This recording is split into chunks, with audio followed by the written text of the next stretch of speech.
Hi science students. Today is the first lecture of the science advanced level class 9. तो आपको पता ही है कि इसके अंदर 5 चैप्टर्स हैं. Pattern, no MCQs, only the subjective. So let me start the first chapter from the AK Impulse. And if any query and you want to complete notes and the assignments, then comment in the comment section. So सबसे पहला chapter है हमारा measurement, that is the foundation of the science. But आज इस introduction video के अंदर हम आपको क्या क्या बताने जा रहे हैं, लेट मी सी. सबसे पहले इस चैप्टर के अंदर है क्या, ये वो कंटेंट्स है जिनको मैंने आपको एक ब्रीफ में शो किया है. मेजरमेंट्स क्या होती है, मेजरमेंट के कुछ एग्जांपल्स यहाँ पर आपको देखने को मिलेंगे. क्वांटिटी कन्वर्जन कैसे करना है, यूनिट्स क्या होते हैं, कितने टाइप के सिस्टम्स होते हैं और उनका इंपैक्ट हमारी डेली लाइफ में क्या होता है, यानी एक सिस्टम के बाद सेकंड सिस्टम कैसे आया और ये यूनिट डिसाइड कौन करता है. So this is the content of the chapter 1. और इस चैप्टर को स्टार्ट करते समय सबसे पहले आज हर बच्चे की सिचुएशन कुछ ऐसी ही है. कैसे सोचना, कैसे. फर्स्ट क्वेश्चन आप देखिए यहाँ पर कि रेनबो के अंदर कलर स्पेसिफिक पैटर्न में क्यों होते हैं, यानी विद ग्योर वी से आर क्यों जाता है, आर से बी क्यों नहीं होता. सेकंड क्वेश्चन, स्टार्स ट्विंकल्स क्यों करते हैं, मेट्रोइड्स क्या होते हैं और डे और नाइट साइक्लिक ऑर्डर में क्यों होते हैं. ऑल दीज क्वेश्चंस, ये जो सारे क्वेश्चंस आप देख रहे हैं, यही थीम है साइंस एडवांस सिलेबस का कि बच्चे के अंदर एक क्वेश्चन अराइज हो, क्यूरियस हो वो बच्चा, सो दैट कि वो हर पॉइंट को साइंस के पॉइंट ऑफ व्यू से अंडरस्टैंड करे. ठीक है. और यहां पर जब आप क्यूरियस होते हो तब आपको मिलता है क्या, साइंस. और साइंस के अंदर आपको मिलती है systematic knowledge of the your surrounding.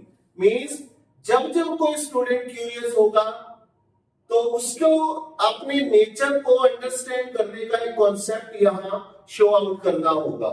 And उसी को ही हम क्या कहते हैं, साइंस. लेकिन क्यूरियस होने से पहले ऑब्जर्व होना जरूरी है, इसलिए observation is the one of the integral part of the क्यूरियसनेस.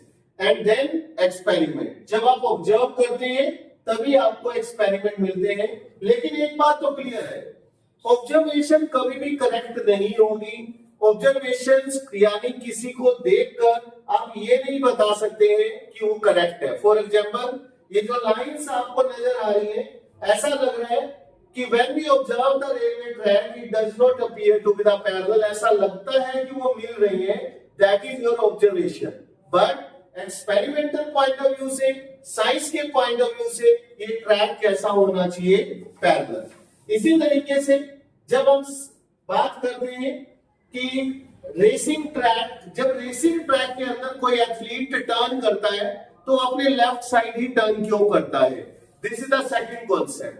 ऐसे ही कुछ क्वेश्चंस के आंसर को ढूंढने के लिए ये साइंस एडवांस का सिलेबस आपके पास है. तो एक्सपेरिमेंट क्यों जरूरी है, क्योंकि ऑब्जर्वेशन पे आप ट्रस्ट नहीं कर सकते, जैसा कि अभी आपने इस एग्जांपल में देखा. और ऐसे बहुत सारे एग्जांपल्स हैं जहां ऑब्जर्वेशन करेक्ट नहीं होती है, जिसके लिए साइंस के अंदर हमें एक्यूरेट रिजल्ट चाहिए. और एक्यूरेट रिजल्ट लाने हैं तो हमें एक्सपेरिमेंट करने होंगे. तो मेजरमेंट वर्ड जो है वो इसी का ही नाम है. It is the comparison between the measured value and the theoretical value. Theoretical value वो जो आपके बुक्स के अंदर है. For example, acceleration due to gravity is 9.8 metre per second square. But जब हम उसे प्रैक्टिकली लैब में करते हैं तो जी की वैल्यू 9.8 आए ऐसा जरूरी नहीं है. That is called as the measurement. और यही रीजन है कि हमारे सबसे पहले चैप्टर का नाम क्या है, मेजरमेंट. अब इस मेजरमेंट चैप्टर के अंदर हमें करना क्या है, सबसे पहले ये ढूंढना है कि हमें मेजर करना किसको है. मेजर क्यों करना है ये तो क्लियर हो गया, लेकिन मेजर करना किसको है? ऐसी क्वांटिटी जो फिजिकल है। फिजिकल मींस जिनको फिजिक्स के अंदर डिफाइंड किया गया है, जिनको ये माना गया है कि उनको हम मेजर कर सकते हैं, उन्हीं को ही हम बोलते हैं फिजिकल क्वांटिटी। फॉर एग्जांपल, क्या हम वेट मेजर कर सकते हैं? यस, तो weight is the physical quantity. क्या हम लेंथ मेजर कर सकते हैं? Yes, height, temperature, pressure, time and all these are the physical quantity because these can be measured। अब यहां पर फिजिकल क्वांटिटी की डेफिनेशन है, वो क्वांटिटी जिनको हम मेजर कर सकते हैं। Pause the video and note down this definition. A quantity that can be measured is called the physical quantity. Length, mass, velocity, area, volume, density. ये तो मैंने कुछ एग्जांपल्स दिए, आप अपनी डेली लाइफ में ये चेकआउट भी कर सकते हो कि इनको छोड़कर और कौन से एग्जांपल्स यहां पर मिलने वाले हैं। नॉन फिजिकल क्वांटिटी कौन सी होती है? डेफिनेटली जिनको हम मेजर नहीं कर सकते, जैसे कि एग्जांपल्स में आप देख सकते हैं लव, हेट एंड लाइक। सो ये एमसीक्यूज इसी के बिहार पर। वीडियो को पॉज करिए और बताइए इस क्वेश्चन का आंसर क्या होना चाहिए। Which of them is not a physical quantity? Length, mass, time and air. तो बताना है कि इनमें से आप किसको मेजर नहीं कर सकते हैं। The answer is air. The second question, which of these is a physical quantity? इनमें से आपको ये बताना है कि कौन सी फिजिकल क्वांटिटी है। लाइक, डिसलाइक और हेट तो नहीं होगा, कौन होगा? एक्सेलरेशन। सो आप बताइए इसका आंसर। क्यूरियस आपको क्या बताता है? क्या साइंस, क्या ऑब्जर्वेशन, क्या एक्सपेरिमेंट या नन ऑफ दिस? तो आंसर है साइंस। अगर आपने वीडियो पॉज किया और इन तीनों क्वेश्चन के आंसर दिए तो इट मींस कि अब तक का जो कंटेंट है वो आपको आपके कंपैटिबल है। अब हम चलते हैं हमारे नेक्स्ट पार्ट पर। जैसे कि हम बार बार बोल रहे हैं, फिजिकल क्वांटिटीज।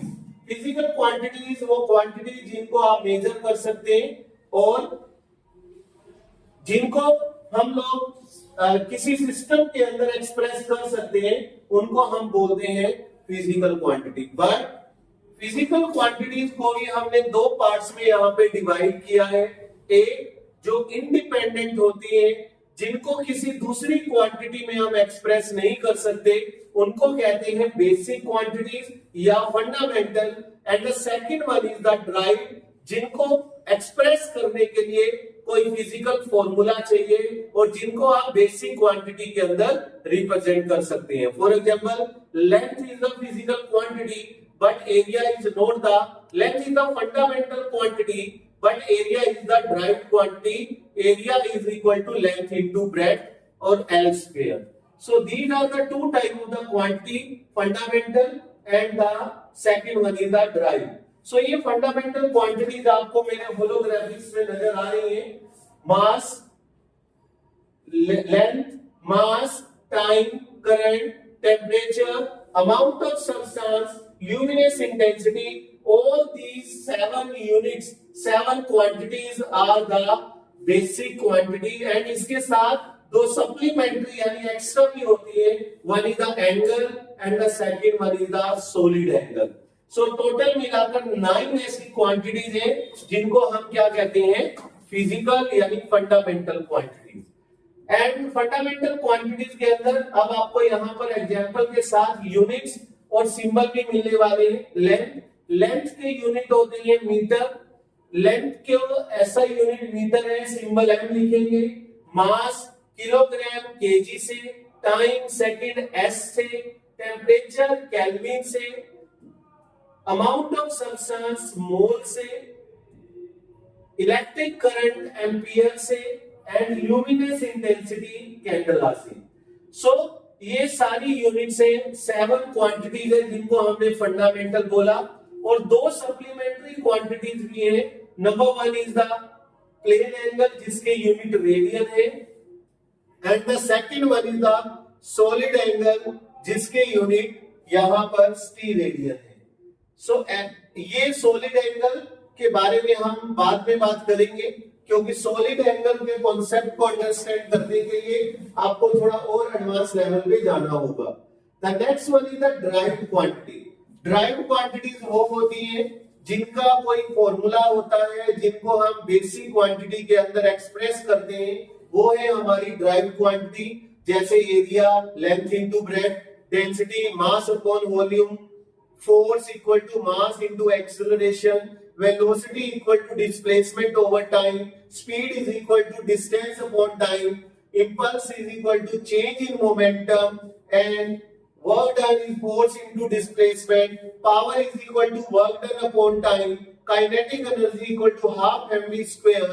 इस तरह से बड़ी सारी क्वांटिटीज आपको मिलेगी जो जिनके फॉर्मूले होते हैं, बट ये 9 जो क्वांटिटी है इनके फॉर्मूलेज नहीं होते हैं। अब जैसे कि मैं आपको यहाँ ड्राइव्ड क्वांटिटी के एग्जांपल दे रहा हूं। सबसे पहले वेलोसिटी। वेलोसिटी होती है, मोशन के चैप्टर में पढ़ते हैं, displacement over time. So displacement over time और एक्सेलरेशन जो है वो वेलोसिटी से ड्राइव होता है, change in velocity over time. Work done can be written as force into displacement. अभी हम यूनिट्स की बात नहीं कर रहे, अभी हम बात कर रहे हैं क्वांटिटीज को लेकर। So these are the quantities. So बताइए इस क्वेश्चन का आंसर क्या होना चाहिए? A quantity that can be measured is called physical, non physical quantity और इधर बी और C. The answer is physical quantity. The second question is वो क्वांटिटी जिनको एक से ज्यादा फंडामेंटल क्वांटिटीज में हम ड्राइव कर सकते हैं उसे क्या बोलते हैं? The answer is the derived physical quantity. ठीक है। और third one is dash. There are dash fundamental quantities. बताइए 7, 3, 13 and 16। So the answer is 7। वो दो जो है वो सप्लीमेंट्री है, उनको हम यहाँ काउंट नहीं करेंगे। Next one is acceleration is a derived physical quantity which depend upon। तो अभी आपने वीडियो को पॉज कीजिए, रिवाइंड कीजिए और देखिए एक्सेलरेशन में कितनी क्वांटिटी आती है। एक्सेलरेशन होता है वेलोसिटी ओवर टाइम। सो इसमें आएंगी दो क्वांटिटी। ठीक है। Velocity equal to displacement over time, the acceleration is change in velocity. Charge क्या है? चार्ज एक फंडामेंटल, आप देखिए वीडियो को फिर से रिवाइंड कीजिए और चेक कीजिए क्या चार्ज उन 7 क्वांटिटी में आता है? तो आंसर है नहीं। तो ये कैसी क्वांटिटी होगी? Derived quantity. तो क्योंकि current is equal to this one और हम यहां से चार्ज को फाइंड कर सकते हैं। The next one is the units. जैसे फिजिकल क्वांटिटीज को हमने दो पार्ट्स में डिवाइड किया, वैसे ही हम यूनिट्स को भी डिवाइड करते हैं। अगर हमें किसी क्वांटिटी को मेजर करना है तो वो क्वांटिटी फिजिकल होनी चाहिए, और फिजिकल क्वांटिटी को मेजर करने के साथ साथ हमें उसे रिप्रेजेंट भी करना है, यानी शो भी करना है मैग्नीट्यूड इनटू टाइम में। सो जब हम इसके बारे में बात करेंगे तो जैसे कि यहाँ पर एक डिस्टेंस का एग्जांपल है। Distance is equal to 25 kilometre. तो डिस्टेंस एक फिजिकल क्वांटिटी है जो कि फंडामेंटल है या नहीं है ये आपने बताना है।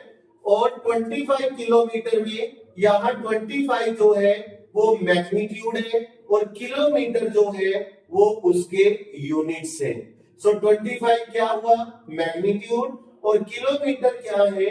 यूनिट्स है।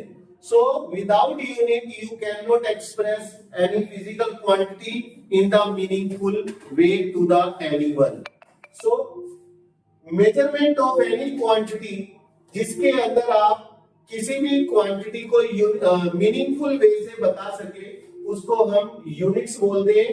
डेफिनेटली यूनिट्स जो है वो सिंबॉलिक फॉर्म में होते हैं। सो आज के लेक्चर के अंदर आपने पढ़ा कि चैप्टर का फ्लो कैसा रहेगा। बेसिक इंट्रोडक्शन आपने देखी, टाइप्स ऑफ क्वांटिटी को देखा, कौन कौन सी क्वांटिटी होती है उसको देखा, एंड उसके बाद आपने कन्वर्जन सीखा, क्वांटिटी को रिप्रेजेंट करने का तरीका सीखा, और लास्ट में आपने n इंटू यू मतलब n मतलब मैग्नीट्यूड और u मतलब यूनिट के बारे में सीखा। इन द नेक्स्ट लेक्चर हम यहाँ से unit, type of unit, system of units के बारे में बात करेंगे और फिर हम कन्वर्जन की तरफ जाएंगे। So till then wait for the next Tuesday. Every Tuesday आपको ये लेक्चर मिलने वाला है, और एक वीक में एक लेक्चर इसीलिए है ताकि आपके ऊपर बर्डन ना आए ऑर्डिनरी सिलेबस स्टैंडर्ड सिलेबस के साथ. So till then take care, God bless.